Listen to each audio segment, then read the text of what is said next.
want to get into this. It's a comic book series as well as a non-fungible token. It's often said, right, that fiction can tell a greater truth than a grocery list of facts. So why the comic book series, and what are you trying to get across? So, you and I work in very technical spaces. We talk about blockchain, we talk about crypto, we talk about AI. These are very inaccessible concepts to most people. And exactly to your point, I think we get lost with the facts sometimes.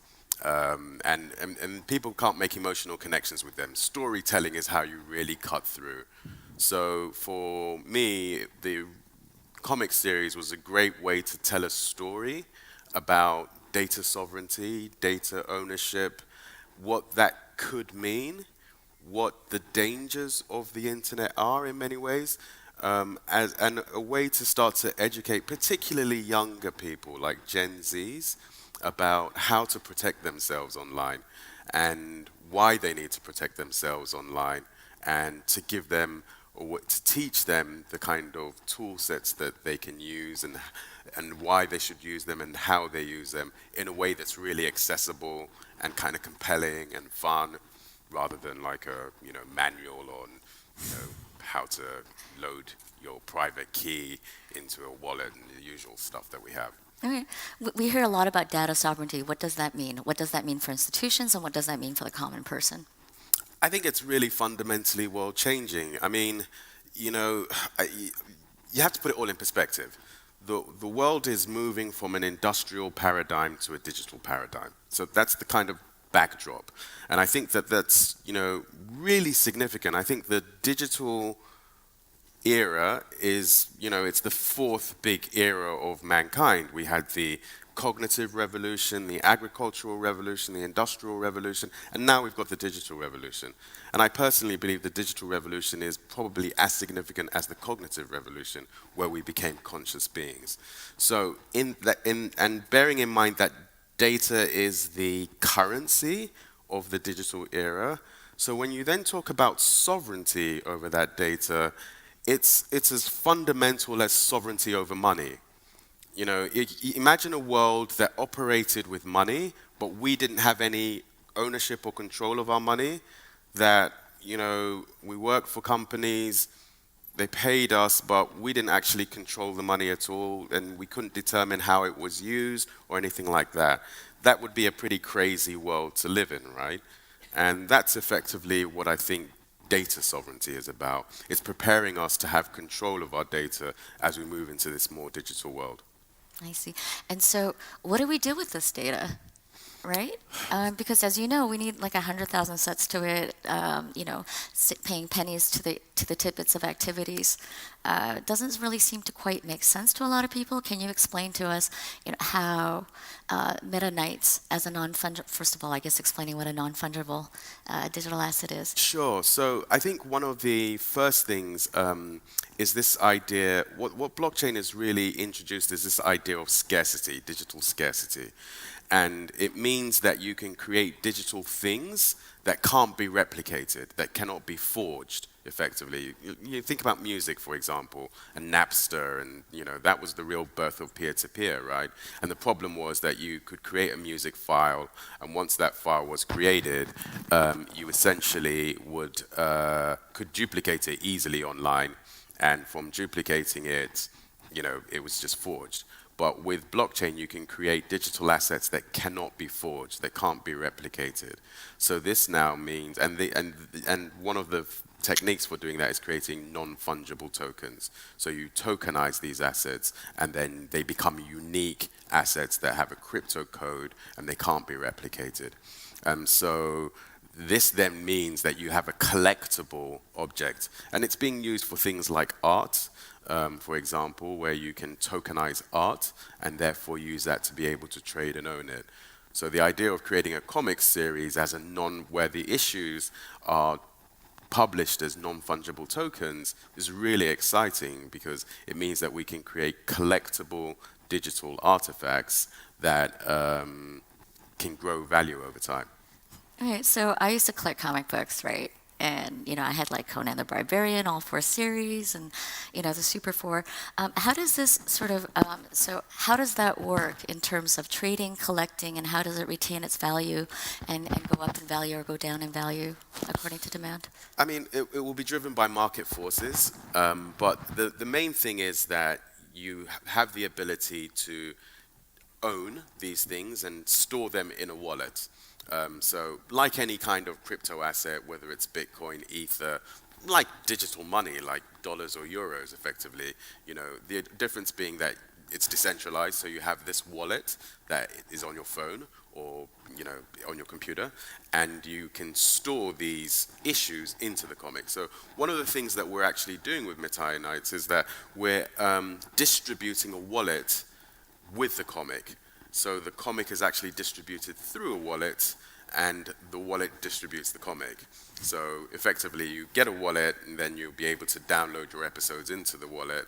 And another thing that we're going to do, which I think is really exciting, is that when you buy a comic, the first couple of issues are free because it's a pilot.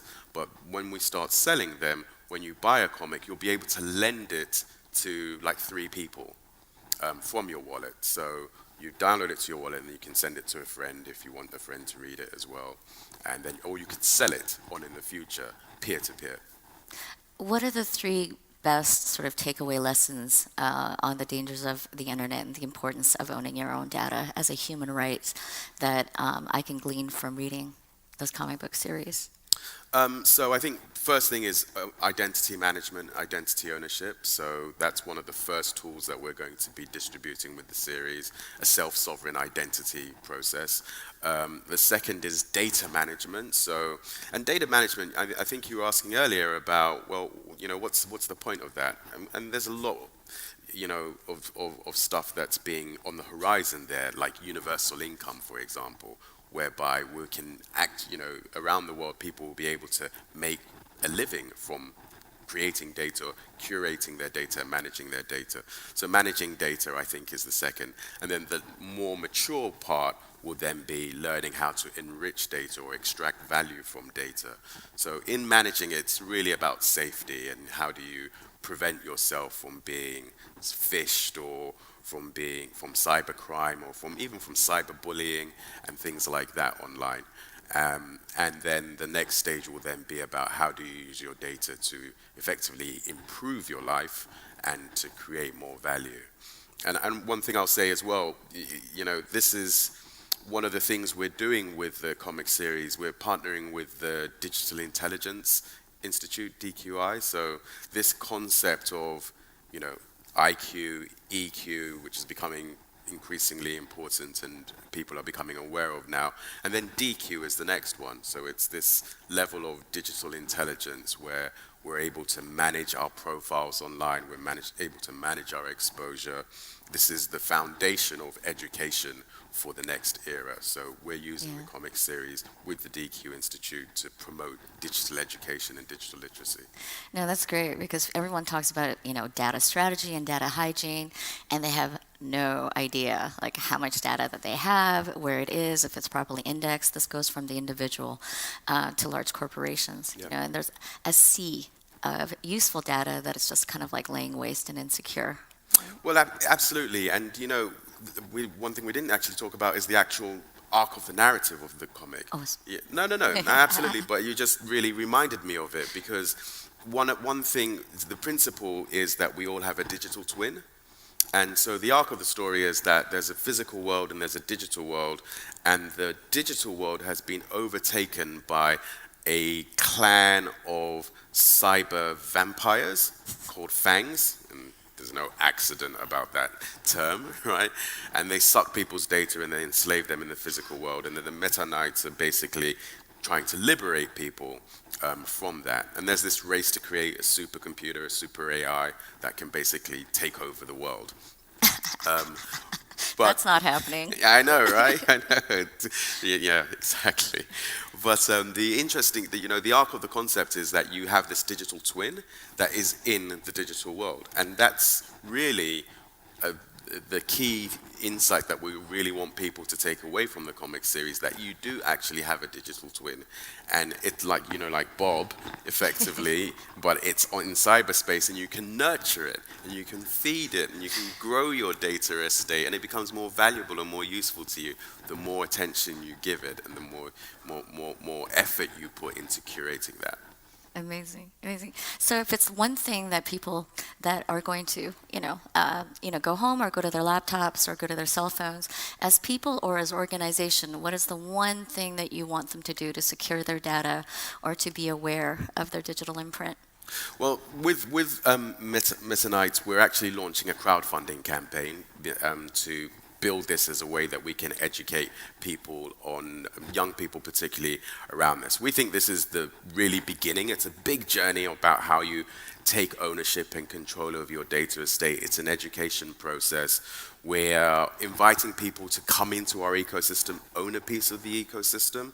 You know, we take investments start from $100 effectively, but you know, some of our team position it as a donation effectively towards education and digital empowerment. It's basically under our Internet Foundation umbrella. So we'd love for people to go to startengine.com /Metaiye Knights and make a donation and get involved and become part of our community, and we'll be distributing tools and educational material as well as entertainment material in this space going forward.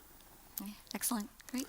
Thanks so much. That's my pleasure, Susan. It's always great to talk with you in front of a great audience too. Thank you, everyone. Thank you for your kind attention. Awesome.